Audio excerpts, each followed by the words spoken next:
Welcome to Discuss With Us podcast, where we are unpacking the world through a Christian lens. I am your host, Darcy Durkowski, along with my husband, Brian, and our intention is to pose topics, trending and otherwise, and unpack them with the help of some research, insights from our different backgrounds, and even some listener input in a way that is thought-provoking and entertaining. So get comfortable, grab your favorite beverage, and discuss with us.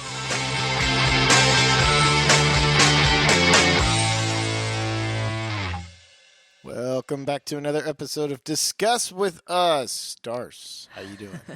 I'm good. It was a busy weekend, but we're ending it with a little rain here tonight, so I'm very happy. Considering I shred our pastures and had a little bit of immediate regret. It was on its way to dust. Being Hopefully crunchy. We've offset it. Yeah, just needed a little bit. So, it was a good weekend. Busy. We have, if you're local to us, it's fair time. Yes. County fair time. Just kicking off over here. We went to the ranch rodeo last night, and it was a lot of fun. I know why they have to wait and do it late, start it late at night, because it was so hot, so stinking hot this weekend. Only one kid fell in the bleachers of ours. So Yeah, it's only 1 out of 3. That's good. Yeah, but I wish we could have stayed for longer because it was a lot of fun. Yeah, no, it was a good time. Yeah. Okay, tell us what we're talking about this week. Well, if those of you who didn't know, there's a little thing happening in November called the election. And dun, dun, dun. Yeah, and they've been doing debates, and the candidates are out there doing their thing. And I was thinking, what would be interesting is to look at this not from a certain party, Democrat or a Republican side, but just more of what should we do if we are Christian? Yeah. How should we look at these things and vote? And I'll be the first to say it's really hard to try to separate the two. And I go back and forth no matter what candidate I'm wanting to support or vote for. And not just in presidency, it can be any local or state election really at all. But are you getting swept up in things of the world, or how should you be voting? Where should you stand on things? And some of them are more obvious than others. I think they make a lot of natural sense to go one way or the other. But other subject matters can be really hard to try to figure out where you stand on them. Yeah. And so I thought, they had the debate recently, and there's a few topics that come up time and time again, especially it feels like this time around, there's a lot of kind of moral dilemmas to put yourself in. Yeah. And just kind of where you should maybe, not going to say. How you should, not even where you should fall, but like what you should look at and what you should consider. What you should be thinking about and considering. And so I thought we would talk about that. And Darcy really wanted to lead the way on this. That's not true at all. When he first brought up the topic, I was like, okay. And I only say that because he's very plugged in, and I tend to, back off of some of that stuff, which we'll talk about at some point in this conversation. But when you were telling me kind of what you wanted to look at and how you wanted to look at it, I settled down a little bit because I was like, okay, so this isn't like a blue versus red. Yeah, no, we're not sitting here to tell conversation. You who or how to vote. You can come up on that decision on your own. Yeah. All we're going to do is talk about some of these big topics and how you should think. And well, yeah, because it's I thought it was kind of a refreshing practice to, because most of us, I would say very few people, I shouldn't say very few, but most people grow up and vote the way they were raised, or at least that's their foundation. Yeah. Maybe they stray a little bit or vary on a few topics or just their personal preference in people, but it's, you typically have that background. And so right. When you were bringing this up, it was like, seeing this through a Christian lens, like we talk about, yeah, right. it does make you like reconsider things that you would have just been like, oh yeah, this is how I feel about that. Yeah, and one of the things I want to also make clear, I don't think either side in this is 100% right. Yeah. There's just We talked about judgment that calls for you. earlier. Yeah, Yeah. there's calls for you to make on it. And when I thought of this before the debate even happened. Yeah. And then I felt like it obviously was the right choice because the Pope had to come out and talk on it himself. So I thought we'd start right there. Okay. So Pope Francis came out, I think it was Friday, and said when trying to decide on who to vote for in the presidential election, you need to pick the lesser of two evils. His quote was, "One must choose the lesser of two evils. Who is the lesser of two evils? That lady or that gentleman? I don't know. Everyone with a conscience should think on this and do it." So that obviously causes a stir, especially for those of us who are Catholics. Some people wish you'd say more. Some people wish you'd say less. Just to kind of clear up the point there, the Pope is just a person, obviously in a higher station than you or I, but in the church. Yeah, in the church. But what he says is, when it's something like this, it's just words. It's just an interview. This isn't a canon law statement or something. Yes. So, and I think that point gets confused even among Catholics. But when he's talking and giving interviews like that, obviously the words he says carries weight. Yes. Really amongst all Christians. You don't have to just be Catholics. A lot of different Protestant faiths look and listen to what the Pope says. But when he is just talking in an interview form, that's just a suggestion. He's not saying anything one way or the other. And the only thing a Pope can do that is binding would be changing in canon law, and that very rarely happens. I don't even know the last time it did. So if you hear something out there that the Pope says one way or another, that's just an opinion.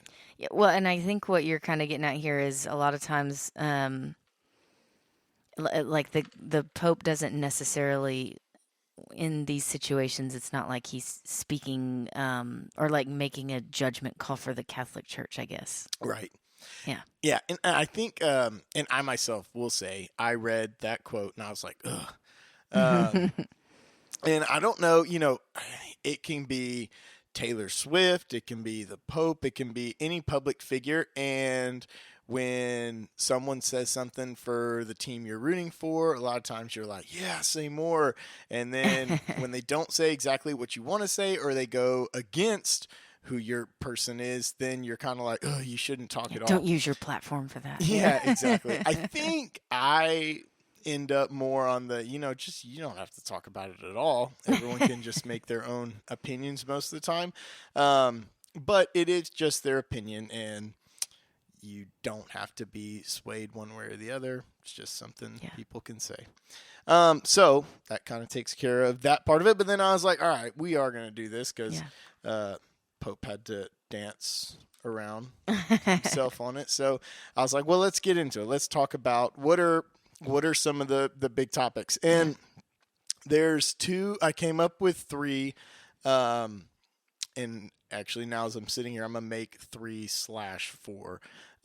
But the biggest two that kept coming up are immigration in this country and abortion. And abortion we'll go with first. I think that's almost the simpler one to talk about. I don't know. What do you think? I don't know if I would call it simple, but yes, go ahead. So there is the first thing we have to kind of get out there is, does life begin at conception? I think most, if not all, forms of Christianity agree on that. I think so. To some degree or not.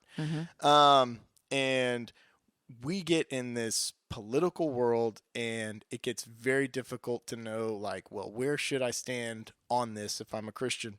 I'll be the first to say I am a male. I've never had to deal with this or anything like that. So I am just talking off my own theory here.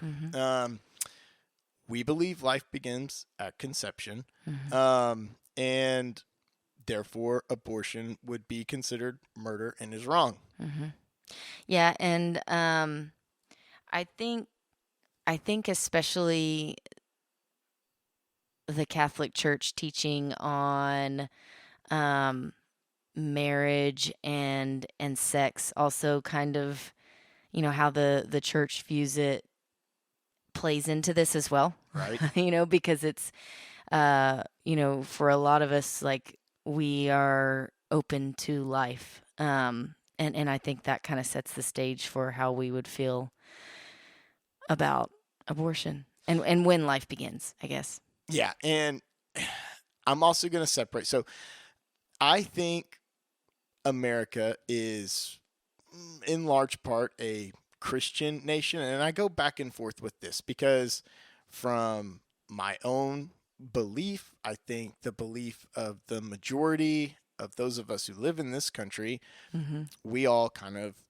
agree if we're looking at it through the religious lens. So the problem that pops up is America is the great melting pot. And that means you don't have to be Christian. You know, we've got all different walks of faith and life in this country. And I think America has makes a big deal about our rights. Yes. Yeah, no, and that's what I'm going to say. This one is it's ironic because it shouldn't be tricky, but it is. It always feels tricky, and I think part of it is I think we've been a little bit gaslit with the terminology that gets thrown around because it's women's rights, it's reproductive rights, it's all these terms and things they throw out there, and then do you want to second guess? Yeah. Well, and then do you want to impose your beliefs on someone who may not have the same? Right. Ironically, the way it's kind of being set up now. So if you've been under a rock, Roe v. Wade has been overturned, and overturned in the sense that the power left the federal government. It's with the individual states now. So Roe v. Wade from the Supreme Court, that was a Supreme Court ruling.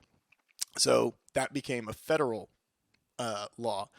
Now it's back to the states. And to me, that's like the best way it could be. Yeah. And I don't even know if all the states actually at this point have voted on it yet. But essentially, you can have California vote to say abortion's legal here to here, if there's, or have their own specific rules. Do they want to have exceptions, a strict cutoff date, things like that? And like I said, I sit here and I don't agree with it. If I had my way, it would just be illegal across the board. But I, and maybe this is me gaslighting myself again. I'm like, well, just because I believe that doesn't mean everyone does. But I think it gives each state the opportunity, because here's the thing. We all live in America. So if you live in California and that state votes to legalize abortion and you just don't agree with that, you have the right to move and move to a state that agrees more with your beliefs. But then we're all part of America, because I was thinking this the other day. What's the point of having 50 states? Yeah.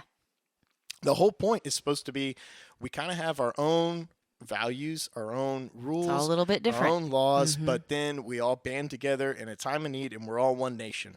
And I think some of that has gotten lost, and on both sides.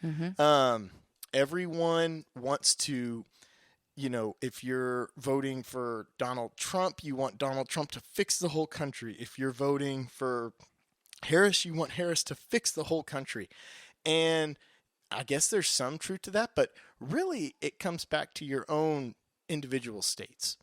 That's how it really should be. Are you happy living, and we live in Texas, or the state that you live in? And so from a Christian standpoint, the Bible's pretty clear on abortion is considered murder. It's not good. We should not agree with that. But if you want to take the lens of, okay, that's fine. That's Christianity. What about people who don't agree with that or aren't religious because our country isn't supposed to be binding to you in one set of religion? Mm-hmm. Then to me, the each state having their own thought is maybe a little better. Yeah, I agree with that. Yeah, I mean, I think that we were talking about this the other day. I think if we were to sit down and ask most people we know, not many people are championing abortion. Yeah, I think that's one of the weird things with it. But then, there's the and I should have looked up who this was because I'm not going to be able to get there on my own. But there was some award show and there was a celebrity that was like, when she was accepting her award, she was like, thank goodness I had the abortion when I did because I wouldn't be here if she didn't say it in those words. But remember that? Yes. It wasn't that long ago. That to me is alarming. Yes, but I think that is also. That's Fleetwood Mac, isn't it? What's her name? Is it? Yeah. Oh, okay. I can't even hardly picture her face right now. I just remember that. Stevie Nicks, that's it. No, was it? Was it? Yeah, I think so. You should look it up because I feel like you're saying something wrong. I don't feel like it was her. Well, then it was someone else too, but she... Oh, did she say that too? Okay, well, then that kind of goes against what I'm saying here, which is that those people are really the exception. Because, like I said, the point I'm getting at is that, most people do not agree with abortion, even ones who would like there to be, more options, I would say. They don't necessarily champion abortion. I hope, most people we know aren't doing that. And so it becomes this, like you said, it gets very difficult to look at this through a Christian lens and also politically, but it's very interesting because we're both very religious. Mm-hmm. And I mean, I get that we're sitting in front of these microphones allowing who knows to listen to it after we say this. That does take it to a slight different level. It does. But as you sit here, I mean, we knew we were going to talk about this and we both wrote stuff down. And yet now that these headphones are on, it's like, I don't know what I really want to say about Well, no, this. and I don't either. So I guess here's my couple of written notes. Yeah, just read it. Make it well, easier. Because, I kind of went off track here. But when I guess my comment was like, a celebrity touting her abortion is appalling to me. Yeah. I think abortion is morally wrong, not what God intended, and not what most people agree with. Having said that, looking at it politically, I really think that right now there's just only so much we can do. And to your point, I kind of think that we're honestly probably in the best position that we've been in a long time, with Roe v. Wade being overturned. So I don't know. That's all I have to say about that. And then the other thing is, when we do feel strongly about these things, and it is something that does cause the nation to be kind of in turmoil a little bit, I think that's when we have to look at our local circle, mm-hmm. like you're saying, like your town, your city, your state, and put your money in your mouth and your money and your time where your mouth is. Your mouth. What? Because and what I mean by that is, you said it earlier. Like we can't overturn or upend Planned Parenthood and then not do something to replace it. Oh yeah, well we're gonna get to that. I know. Stealing my thunder for later on. Sorry. Actually had a note for that. You guys, I said this, was it last week or the week before? Yeah, it was last week. It was just last week, our Power of Prayer episode. And you come up here and you record these things. And then I promise y'all, sometimes it hits you during it, and then sometimes it's not until after. But you're like, who's going to listen to this, and who am I going to offend? It's definitely going to offend someone, and I didn't mean to. And it's hard, getting, like Brian says, getting behind these microphones. It can be so difficult to talk about some of these things, but um, I've been excited to have this conversation because I think we should have You these know how like hard. a fire and brimstone service goes now a little bit, I think, Yeah. from the delivery end of it. Yeah, I guess so. Yeah, because it's just like, obviously I said this last week. I hope you guys always listen through, I don't know, not a lens of grace, but I guess a lens of grace for me and Brian trying to have these hard conversations. But I think, ultimately, if it prompts you to do a little research or look into something or fact check us or whatever and have your own discussions about it, then I think that that's worth it, which is why we sit here and fumble through these sometimes. Yeah, maybe you shouldn't have come out the gate with this one, but whatever. I decided to go the hardest one first, maybe. I guess this is and, the and hardest and one. and like 5 minutes ago, you said it was the simple one. Well, it should be the simple one. And, It's just difficult, like you said. It's simple in the lens of how we feel about it morally and through a Christian lens. But when you add politics into it, everything gets a little muddier than you think. yeah, and you Than you can like. go. I'm not going to go very far into this, but I do think when we talk from a national standpoint about abortion, one thing that happens is very rarely, with the exception of, and I swear someone may fact check me on this, but I'm just so you know, I'm usually right. I'm pretty sure it was Stevie Nicks because she said Fleetwood Mac wouldn't exist. Um, Mm. but uh, anyways, very rarely will people, to your point, almost champion it. Yeah, You do see it a little bit more these days, which is kind it's of disturbing. scary. Yeah.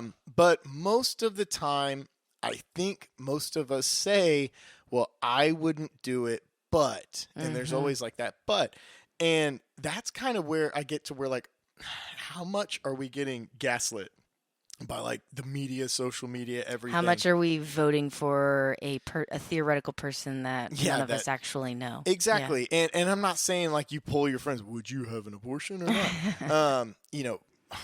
Hopefully most people don't get put in that position to even be thinking about it, Yeah. but I just think we're always thinking with I don't want to oppress anyone else. Mm-hmm. So even though I wouldn't do it, or I know there's other options and stuff like that, maybe somebody else doesn't. Yeah. And I think that can almost be a dangerous slope from Christianity because you can start saying that about a whole bunch of things Mm-hmm. that you should morally stand on. And I think more so we should really be out there kind of championing life starts at conception, and therefore abortion would be murder. Now, can you Yeah. be forgiven of any sin? Yes. So Mm-hmm. if you or someone you know has an abortion, that doesn't mean there's not a You're path of doomed. Yeah. redemption for you. All of us are sinners, but instead of kind of all of us kicking the can down the road and embracing it, and myself included, look, I Yeah. just a couple minutes ago said if individual states want to legalize it from a political standpoint, I think that's the best we could get. And therefore I'd be happy with that. Mm-hmm. But that's the right now. I wish Mm-hmm. there would be a movement to kind of rethink that. Yeah. But that won't happen until more of us are, I guess you'd say, more vocal. And it doesn't even have to necessarily be with words. It can be with actions, which I will, don't think it should be necessarily with words, probably with yeah, action. because Yeah. words can be a lot more empty from all of us. Mm-hmm. And I there just needs to be longer conversations and thought about what all this actually means. From the political standpoint, I think it gets pushed a lot on the rare exceptions are always what gets brought up as the Yeah. rule. You'll hear like, well, in rape or incest or Mm-hmm. harm to the mother and stuff like that. And if you do research, all three of those are extremely rare. Mm-hmm. Um, Doctors will even tell you from like the danger for a mother's life. That's like, I'm not going to throw. I could throw like a random percentage out. I don't really know what it is, but it's low. Um, And there are ways around that. It's tricky. Yeah. Do some And it's research a on it. very deep and dark. I think it's topic. one of the Psalms says, I knew you before you were born. Yeah. You were knit before you were knit in your mother's womb. Yeah. Psalm 139. Yeah, there you go. See, look at that. That'll help us on next week's topic, maybe. All right, so let's move on to the second one. Yeah. And this one is just as tricky, yet a little less dark. Yeah. Slightly. Yeah, only slightly. Yeah. Immigration. Yeah. I really like your notes on this one, so I think you should jump into it. That's her saying. Well, it's just it's a very tricky one because especially like in this day and age, if you say one way or the other, you're immediately, either I don't know. I don't even know the terms that you would be labeled, but it's very polarizing. I feel like all of this is like, and everybody is so distanced, Yeah. There's so much distance in between. But I think you brought up some really good points. Let's start in the beginning from the Bible. You don't even have to get very far in. It's in Leviticus. It's the one most people will say. I think it starts on 33. If a newcomer lives in your land and abides among you, do not reproach him, but let him be among you like one native born, and you shall love him as yourselves. For you were also newcomers in the land of Egypt. I am the Lord your God. Okay, well, that sums that one up, doesn't it? No, so I was thinking about this a lot, and immigration, whether legal or illegal, honestly, is one of and has been one of the biggest problems we face from a political standpoint and I think a moral standpoint in this country. Yes. And all of us, well, almost all of us, are direct descendants of immigrants from one way or the other into America. And when I got to thinking, I was like, you know what? There's definitely a good deal of us who can maybe trace our roots back farther. Yeah. If you're of especially Eastern European descent or Irish or something like that, you probably came over in the early 1900s, which is where I was really thinking here. And that was all legal immigration for the most part, I think. And those situations were still not very good. I was thinking, that really kind of bred for the Italians coming over, the mafia. You had a whole bunch of Irish gangs. Well, I think they were not treated well. No, exactly. Well, that's what I'm saying. My point is the country, like nobody, whether it's legal or illegal, nobody's following this passage out of Leviticus. No. Any of us. No. When in those days people were coming over, that was all legal immigration, which is what I feel like some people like to throw out is like, well, I'm not against immigration. My ancestors came here legally and stuff like that. And that's true. Yeah. And they also had poor treatment by and large, especially if you came over through New York. I always just go mentally to, and this is not something, it's not like a nonfiction movie, but Gangs of New York kind of sums up. That's a fictional movie that is based on fact. Yeah. If you come over and you're not set up for success, you're going to breed a system of failure and problems. Yeah. And so then you get to today with the illegal immigration, and on one side you'll hear rhetoric of we need to stop immigration, and on the other we need to just citizenize everybody. But my point here is really neither one fits the Bible and neither one really fixes the problem. Yeah. So if you just legalize everyone, well then we're back to kind of how New York was in the early 1900s, where you've got people who are set up, but they're not set up for success in any way, shape, or form. So at that point, you're still not treating any of these people like family, like your Mm-hmm. brother. And then at the same time, those people are wanting to come over here for a reason. It's they're not leaving their home because they were happy. Yeah. They're fleeing something. So, how can you be Christian and not have open arms, open heart for these people? Mm-hmm.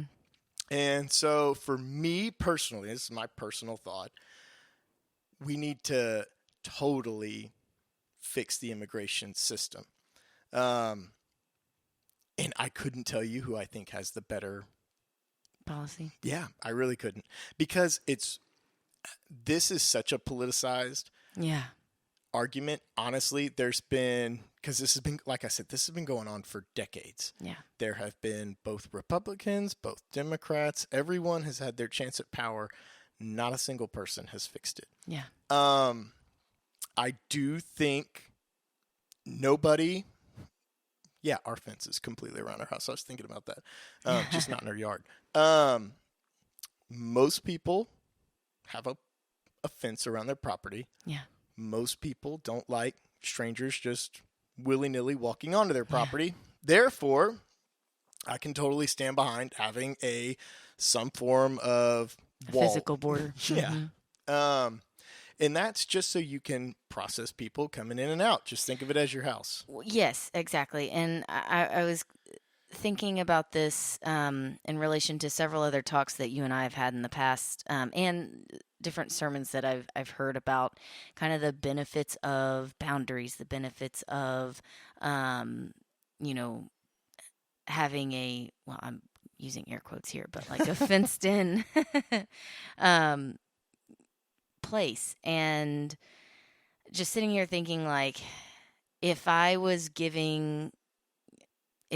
was a need and I was trying to just meet that need with my own money, and I was throwing money at it, which sometimes is my go-to when somebody needs something. But, if I don't continue to manage my own money and my own house, then really quickly I run out and I can't help anybody else, Yeah. And so then you're all kind of in the same boat of, there's whoever I lent money, that's not going to get them through everything, right? And then we're all kind of in the same boat of just not having it. So I don't know, to use that little example, that little anecdote, I do think there has to be some regulation. I obviously would like to see more attempt at legal immigration. Yeah. And then I really like your points about, like, once, like, even if we have legal immigrants coming over, what are we doing for them? Exactly. And I think that's where we get so caught up in wall or no wall. Mm-hmm. I think it's very easy to say, like, yeah, there can be a wall. Having a wall doesn't mean people shouldn't be able to come in. Yeah, we just turn everybody away. Yeah. And but I do think we get so caught up in the wall or no wall that we don't really get past, like, okay, well, let's say wall, well, then what? Yeah. And I think it's important to remember, obviously, there's people already in the country that are citizens. And then I personally know people who are struggling to get family members over legally because the system's so screwed up. Right. And so then they're just left in the cold trying to figure out how to get here. But you have to, it can't just be a one or the other and no other thought. I think to me, if you had some form of border security, okay, then you start looking at the Leviticus. Okay, well, am I doing that right? Well, yeah, because we need to set people up for success. Yeah. To be. And when in places where there isn't a physical border, I know there's violence, and that's what I know personally, people who have a ranch near our southern border, and like to see some of their posts about just strangers roaming through their property, or it's shudder. Like, that's Yeah. awful. That's not how it should be. No, exactly. Well, and that's not what, like I said, I feel like it gets taught around and people start to feel guilty of like, well, if I'm pro like a border wall or something, well, then am I really Christian? Yeah. That's not what the Bible says. But the Bible says to love them as yourselves. Mm-hmm. And just letting anyone come in, no checks, no helping them out. Because I got news for you. If you're here as an illegal immigrant, it is, I'm not going to say impossible, but the deck is stacked against you from being able to succeed. Yes. You're not a citizen. You don't have a social security card. You don't have a driver's license. Starting from complete scratch a lot of times. And not that you can't end up finding a way to get those things, but that's it's an uphill battle. Like I work in construction. I know a lot of people that get paid by cash because they're not citizens. And guess what? Some of them are more talented than people that are citizens, and they just have to take less. It's impossible for them. They can't get a fair shake at it. Yeah. And so I see that every day, and I feel bad for those people. And so that's where I look at this: love them as yourselves. Like you're making a good point here. If you're letting people over illegally, you're not loving them as yourself. You're setting them. Maybe they're still living a better life than they were fleeing from. I get that, but that's not supposed to be the point here. Yeah. And that's where I'm saying, like, even in the people that were coming through New York, they weren't being set up for success. They were getting dropped into an impossible situation. Yeah, and the Irish had to stick with the Irish, Italians had to stick with the Italians, and that's where you get to where a lot of the things we're seeing in the news and stuff are happening. Now, it's just the same thing that's been happening. Yes. So really, it needs to be more of a focus on, for us as Christians, the focus needs to be on, we need to help people that want to get here and want to succeed and want to be here. And I was thinking, from an education standpoint, you have to have a plan. From a housing standpoint, these are some of the things that we're all paying taxes. I'd gladly see my money go for stuff like that to help get people started on the path of success. Well, and you made a good point earlier when we were talking about some of these notes about how we do have some of these institutions in place and they're being kind of misused, like the lower income housing. Yeah, like government. I mean, government housing does exist. Yeah. And unfortunately, I think, on a broader topic, that's in its essence is supposed to be more of like a halfway help get you up off your feet. If you've already been here and you've fallen on hard times, that's there for you. If you're an immigrant coming over, hey, here's something here for you. But it's a landing place for some. We're supposed to be the land of opportunity. That's not supposed to be the end. Yeah. And I think that if you view that as the end, if that's how society's set up, then that just breeds negative cycle. Yeah, negative. I was gonna use like unhappiness or something. I don't even know if that's a word. I don't know what word to say here. Negativity. There we go. Yes. Breeds negativity, which is gonna raise crime and just not. It's not what we're meant here for. Yes. And then another thing that I was thinking, and I noticed this a lot with the Olympics, and not from the political side of it. Forget all of that. There needs to be more of a love of this country. And I'm not saying someone needs to sing the Star Spangled Banner to be able to walk through the border wall that we're imaginarily constructing. But I am just saying, like, we really need to kind of get back for, hey, we're all here. Like, what that's supposed to symbolize is kind of like this Bible verse to me. Like, we're supposed to love each other as ourselves. Yeah. And that's in this country. I'm not saying you love the flag because of a political party or because you've lived here. That's supposed to be a representation of like all of us. Yeah, and I think what we're talking about here is like basically the negative cycle of immigration, right? And so to revert it toward a positive cycle, I think instilling some patriotism would be amazing. It makes me think of I got a scholarship to A&M, and it was the Terry Foundation Scholarship.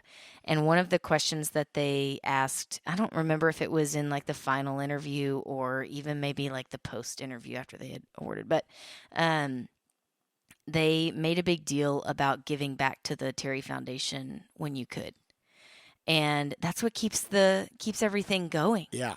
Is scholars that were given an opportunity that they wouldn't have had otherwise, and now they're able to capitalize on that, make something of themselves, and then give some back to that foundation for the next generation. Yeah. And so, same thing here with immigration. If we are treating these people right and setting them up as best we can with good opportunities, then hopefully they are treating this as a halfway, like, I'm using housing as like an example, but that's a stepping stone into something greater. And then when they've moved into a better position, they're grateful for the opportunity that they've been given. Yeah. They attribute it to our nation, and then maybe they are setting up the next generation. They're helping set up the next generation for those same opportunities that they were given. Yeah, I was thinking about it in terms of work. One of the things we do is, I say we, the company does. Mm-hmm. David Weekly, give him a shout out. Yeah, if you're working as a trade in the field, say, so I have 3 boys, and let's say I'm a plumber and working for a company, and my sons work with me.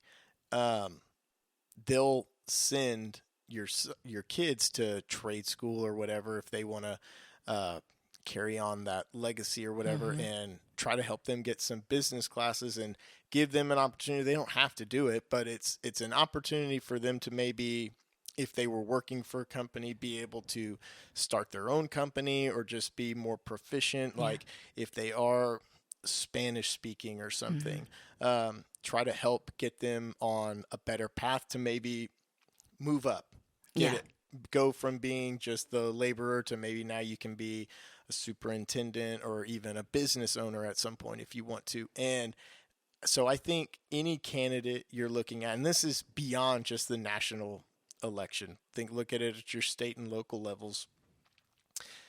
If there's not a plan for how to make it better, then it's really doing nothing anyways. Not from the Christian standpoint. Right. Not from what we're taking out of the Bible.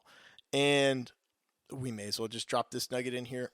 For a lot of us, we'll vote one way, think one way, do one way, but none of these changes can happen without us all doing more. Yeah. If you feel strongly one way or another about immigration or about abortion or about anything else morally that you feel Christianity needs to be represented with, we have to do things. We have to volunteer or donate money, be active, time, all these things. It's, if we're just talking about it and I'm one of them. The reason Darcy said I know more about this stuff because I do listen to it and read about it, and I would be lying if I told you that I am really active in any one thing with any of this. But it is something that I thought about this week because we were going to talk about it. I don't have all the answers of what I'm going to do or anything like that, but I do think it goes beyond just complaining about it. It goes beyond just voting. If your elected officials don't have a plan, I don't know, maybe it's you write them a letter and say, this is what you should do. I'm not saying that may not fall on deaf ears, but I do think we can't just hide behind saying we're voting for one thing or another because nobody, to my knowledge, has everything figured out the way we're supposed to have it. Like, and I'm saying obviously from a biblical standpoint. And I do think it's time for us to kind of stand up and try to help make that happen. Yeah. Squeaky wheel gets the grease. Oh. So, well, I mean, you're talking about stepping up. You're laughing at my. I'm not. But it's true. And sometimes that can be annoying because a lot of times I feel like the squeaky wheel you might disagree with, but but it is it's true, and it's an opportunity for us. Squeaky is a negative connotative word, but we should we should educate ourselves and have these conversations and speak out. And are we going to get to our third topic? Yeah, we'll Or touch on it quickly because it's not as because it's there's not front and center of this political cycle, anyways. Yeah. But just as an interesting one, the Yeah. death penalty. Yeah. I think this is one that sometimes gets overlooked, especially these days. It used to not. I feel like when Right. I was younger, that was like No, I some feel of the same. big controversy going around, which states had the death penalty and stuff like that. Sadly, I feel like the death penalty comes down to an economic decision a lot of times, like Yeah. whether to have it or not, because housing prisoners Yes, is it's expensive. Kind of where I want to focus here, and it still goes to the point I was just making about us having to do more to make the difference. This is not going to be an apples to apples thing, but just kind of thinking of prisons in general, I do think a little bit. I'm not saying anyone who's in prison does not deserve to be there and everyone should just get out. I'm not saying that, but I am saying I do think to a small degree, some of us, at least me in the past, get caught up in the lock 'em up, throw 'em. Like if I'm not pro death penalty, I'm lock 'em up, throw away the key. Yeah.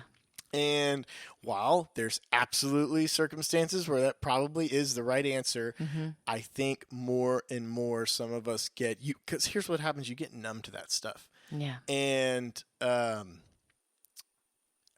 won't share the whole details of this, but I served on a jury trial, and Grand jury. No, just regular jury. Okay, I can't remember. And the party was guilty, and we ruled him guilty, and then we started throwing around the sentencing, and it was one of those where it's 25 to life, and everyone, or the guy was guilty, and everyone wanted to just do life, and I wasn't necessarily opposed to that, but what I was opposed to was the simple way everyone was just going around the table throwing saying, that around. Yeah. And so it's when always, it is a person's life that we're talking about. And the guy was guilty. So here's where it really puts you in a little bit of a pickle. We all agreed he was guilty, yet I had to be the one to make us stop. And it wasn't a hung jury at that point because we'd already found him guilty, but we were on the sentencing part, and it was all on the same day. I think that's normally how it goes. It was the only one I've ever served on. Probably won't get picked again. So, anyways, everyone was getting frustrated with me because I was just like, I am not just gonna immediately say life in prison with no parole. Yeah. Lightly. Like, we're gonna at least sit here for a while and talk about it, Yeah. and at least think about what that means. And what I mean by that is I think a lot of us get numb to these things. Yeah. And you just need to give it a lot more thought, and a lot more thought to if we all believe that if you turn your life over to Jesus, you can be redeemed, you can be saved. I'm not saying that means you should get out of prison. Don't get me twisted here. But I am just saying we should really take that to heart before we're making these decisions. That doesn't mean that gentleman is ever going to do that or that he should get out of prison for that. But I just think it's something that we start getting we can numb talk to out of and we can talk going out of around. both sides of our mouths on that, Exactly. We go to church and say, we all deserve forgiveness, and then, we go serve on some kind of jury or get in some kind of discussion with somebody about these topics, and we're quick to hang people. Yeah, exactly. And so, like I said, don't get me twisted here. I'm not saying people can't have life sentences. I am saying biblically, you can choose however you want, but technically the death penalty is not agreed with if you're Catholic, from the Catholic Church. And here's the reason why. And it's, if you watch any of these Netflix documentaries, there have been people that have been put to death that were later found to be innocent, and therefore that's the low hanging fruit of Right. against that. Nobody would want that to happen to them. Mm-hmm. You only have one life. But so with this, I'm just more on, I guess you'd say, prison reform a little bit. And I don't know, I'm not really well versed on this. Maybe prison reform's gotten a lot better in the last 20 years. I have no idea. I was about to say, like, from my experience, as if I've been What are locked you up, not but telling me? from what I know from a handful of people I'm acquainted with, I think it very much varies location to location. That I would believe without a doubt. You could be making that up. I'd believe it. Anyways, as Christians, we should be more looking on what are we doing to help the people in prison to not necessarily get out, but find the way Yes. to Jesus and salvation. And hopefully, if they choose that path, that will help make them better people and not make such poor decisions. Yeah. Agreed. With that, I think we've talked on, or do you have something else? You look like you have something. No, I just I had, like my post notes, which some of this we have covered per the topics, but once again, I think I'll say, like, on all of these topics, and here, let me back up. Here's my struggles with this, because I mentioned in the beginning that this topic kind of made me go, okay, and it's because a lot of this I can keep at arm's distance, which I don't think is necessarily right, but what I struggle with is I am a data, a knowledge is power kind of person, but, and so I want to be informed, but I also like to stay grounded. Right. And I'm not saying that it hasn't been like this for thousands of years, but I'm just going to say in this day and age, the two, it's hard for them to coexist, for you to try to be well informed and, about like all of the goings on in your community, your state, your nation, and also stay grounded. That's a struggle I have. I'm not saying I do it well, because I don't, but, so a couple of things that I was thinking about is, for me, I think that I would like to dig up a news source that I felt like I could rely on and read it, because, and I say read it specifically because I feel like reporting isn't maybe what it used to be from both sides. Right. From both sides, and also that, like, because of the way media has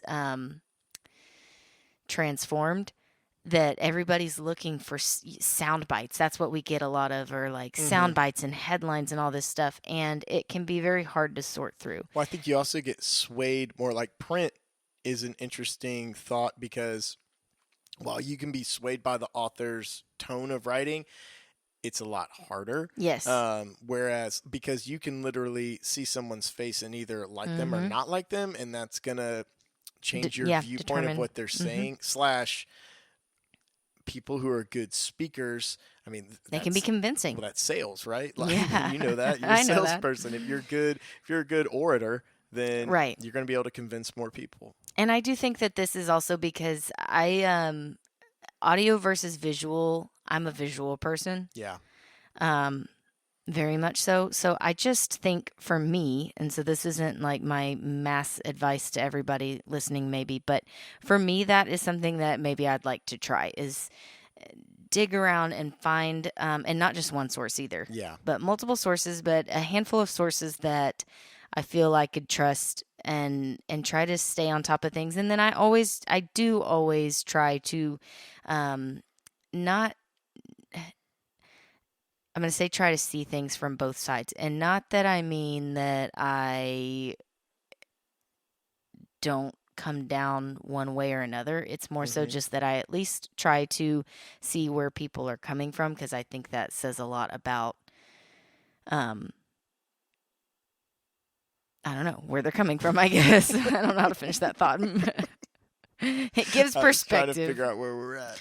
It just gives the perspective of, maybe they're failing at the execution, but if they're coming from a good place, you can at least understand that. Gotcha. And I don't know. Anyway, and then something that I have been focusing on is focusing on our circle, like your circle, what you can control, what you can grow in, what you can nurture. For us, that's our, immediate family, and then even our extended family, primarily, but also Friends, acquaintances, friends, coworkers, all of that. So focusing on our circle, having these conversations, forcing myself on the microphone for topics like politics, and then the other thing is, if there's something, we kind of mentioned this earlier, where like with abortion, we know how we feel about it, but politically it can be kind of a hairy situation on that end. And in those situations, I think that people used to put a lot more time and money in their church to be the starting point of reform. Yeah. And somewhere that's, I feel like, gotten lost. I don't know if it's probably across the board. Maybe the churches aren't doing the missions because the money's not there, the leadership's not there, or whatever, and so then there's not a mission to give money to. But I don't know whether it was the chicken or the egg there. Probably both, but the wheels just came off the cart. But and I know some do a good job. I'm not saying that there's not some out there that do, but trying to find, something that you do feel passionately about. For example, I think that we're really blessed in this community to have Brenham Pregnancy Center, in regards to their post-abortion care, really from all of it, like the support that they provide moms. We were talking about, like, we don't want Planned Parenthood, but then what replaces that to support somebody who may have already had an abortion and needs support, or somebody who's considering it, and we want them to have good Christian counseling, right? And so I think that we're really blessed to have Brenham Pregnancy Center in Brenham, and so maybe like volunteering there or seeing what we can help out with there. I'm sure we've got some diapers that are out of size that we can donate, but different things like that. Point is, just putting your money where your mouth is, your time where your mouth is, and trying to cause change and growth within your circle that then hopefully leads to something more. Yeah, and that's kind of where I was probably word salading, trying to say earlier. You can't just want some of these things to go away or just vote for them and just think magically everything's going to fix itself, because it's not. Even if things get voted, I mean, this is what happens. Frankly, you elect the person who said all the things you wanted, and guess what? Those things still don't happen. We've seen that happen for years because and also years. Even what we've been talking about today isn't as simple as we've been talking. Like, we said it wasn't as simple as it was for us talking, because that was hard. Well, no, I just mean, like, for example, we listed some things out on immigration that we think, like, we could benefit from doing XYZ. Yeah. But Boom, doing done. XYZ, is not simple. No, so, it's a huge undertaking. Yeah, exactly. No, and I do get your point. I think just from the abortion standpoint, and then the Planned Parenthood tied in with that, and then some people probably don't even agree with the pregnancy centers and stuff like that. Yeah. Well, guess what? Then you do need something. Yeah. So if that's the case, then get involved in your church and find out, right, what do we donate to? What can replace this? Because people do need an outlet. You do need options for those who do need care and are in need. I think one thing that gets tossed around a lot is, if you're anti-abortion, then you're pro-adoption. But you know what? That's a system that has its own set of problems. So what are you going to do to help fix that? Yeah. And so none of these, a lot of these are simple answers that you can find in the Bible that can tell you one way to fall or not. And I think this is why it gets confusing politically, is there's there's there's the Bible, and then there's what's actually happening. Yeah. Here's what you can read, and you know what? If all of us would follow it, the world would be a simpler place, Yeah. but we don't. And so we all have to be there and kind of work alongside each yeah, other. kind of like your inner circle. Like if everyone focused on their inner circles, Yeah. then a lot of us would already be kind of taken care of by our own circles. Yeah. And you know what? If you know people who don't have that inner circle, it's time to let them into yours. Yeah. In however you This can is find like a a way. broader topic about taking care of your own kind of, I think. Well, I could but go that's down kind that of trail. well, that's kind of what you get into with this, and we're about to be over anyway, so we won't harp on this long. But I think that's if there was a couple of themes to take out of this, it's listen to us with grace. yes, first and foremost. Secondly, kind of do your own research and reflection on a lot of these. And we picked these because some of these are like the big topics that everyone keeps talking about. Yeah. And frankly, I don't really know how to tie economics into the Bible. You could, but that'd be its there's own plenty topic. of parables, but then there's also some that you would almost think And we'd be on here for a long time with me just rambling stuff. Yeah. But do some research in the Bible as well as in the media. Don't get so caught up on a D or an R next to somebody's name, I think. Yeah. I think you should really look at the values and what can, I guess I will go with the Pope, start looking at everything and find out which one you think is the better chance to helping affirm Christianity. Yeah. And And help us grow the faith, I guess. a final thought from me too, and then we really can wrap this up too. But this was actually, I think, your mom the other day, because in regards to like trying to stay grounded, and sometimes politically she can have trouble, right? Yeah, a little bit. Like admittedly of her own saying.